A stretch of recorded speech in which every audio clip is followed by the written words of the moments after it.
भगवान कृष्ण के साथ पांडव स्पेशली अर्जुन खड़े हैं राजसूय यज्ञ के दौरान। ये इवेंट जो है कैप्चर हुआ है एक स्टैच्यू के रूप में। डिकोडिंग कृष्णास हिस्ट्री के पार्ट 25 में आज हम देखने वाले हैं कृष्णास पार्टिसिपेशन इन द राजसूय यज्ञ। राजसूय यज्ञ तब होता है जब एक एम्परर यानी सम्राट अपने अथॉरिटी को एस्टैब्लिश करता है। जब युधिष्ठिर महाराज राजसूय यज्ञ ऑर्गेनाइज करते हैं तो उन्होंने अपने चार भाइयों को 4 डायरेक्शन में भेजते हैं। भीम को ईस्ट की तरफ, Arjun towards the north, Nakul towards the west and Sahadev towards the south. शायद आपको पता होगा कि कुरुओं का जो दक्षिण भाग है, जो खांडवप्रस्थ के नाम से जाना जाता था, उस रीजन को डेवलप करके वहां पे इंद्रप्रस्थ की नगरी बनाई जाती। और कई स्कॉलर्स का मानना है कि इंद्रप्रस्थ आज का दिल्ली है। तो जियोग्राफिकली, पॉलिटिकली एंड कल्चरली आप समझ सकते हैं इंद्रप्रस्थ कितना इंपॉर्टेंट रीजन था। तो हम ये देख सकते हैं कि महाभारत के अनुसार युधिष्ठिर महाराज अग्र पूजा यानी जो हाईएस्ट रिस्पेक्ट है, सबसे ज्यादा रिस्पेक्ट जो है भगवान कृष्ण को देते हैं। तो इससे कई सारे लोगों को मिर्ची लगती है, कुछ लोगों को अनईजी लगता है।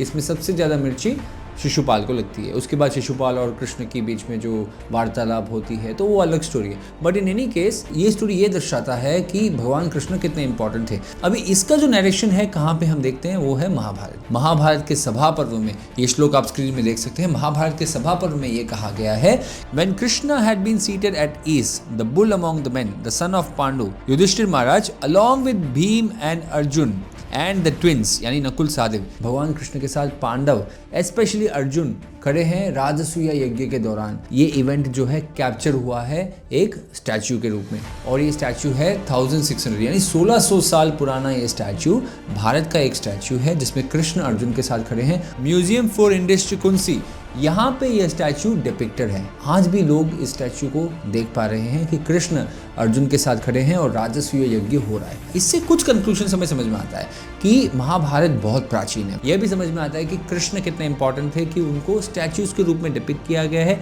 स्कल्पटिंग करने वाला व्यक्ति जो है उसको ये पता था भगवान Krishna is a very important personality. और इसका दूसरा अंडरस्टैंडिंग भी हो सकता है कि कृष्ण कितने इंपॉर्टेंट पर्सनालिटी हैं even from a political, cultural and religious point of view. तो इसलिए भी इस स्टैच्यू को कार्व किया होगा। तो ऐसे मल्टीपल अंडरस्टैंडिंग्स हैं। कृष्ण और अर्जुन की जो दोस्ती है, कृष्ण और अर्जुन के बीच में जो कनेक्शन है वो इतना इंपॉर्टेंट है कि 1600 साल पुराने एक स्टैच्यू में हम कृष्ण और अर्जुन को देख सकते हैं। तो ऐसे फैसिनेटिंग हिस्टोरिकल डिटेल्स हमारी किताब महाभारत मिथ और हिस्ट्री में अवेलेबल है। अगर आपने यह किताब नहीं लिया तो तुरंत से अमेजोन पे जाइए और लीजिए। कृष्ण के इतिहास, महाभारत के इतिहास, भारत के इतिहास, यादवों के इतिहास, पांडवों के इतिहास, कुरुवंश के इतिहास और अलग अलग कम्युनिटीज और स्टेट्स, सिटीज, रीजन्स के इतिहास को जानने के लिए, रियल फैक्ट्स को जानने के लिए आज ही सब्सक्राइब करिए हमारे इस चैनल को।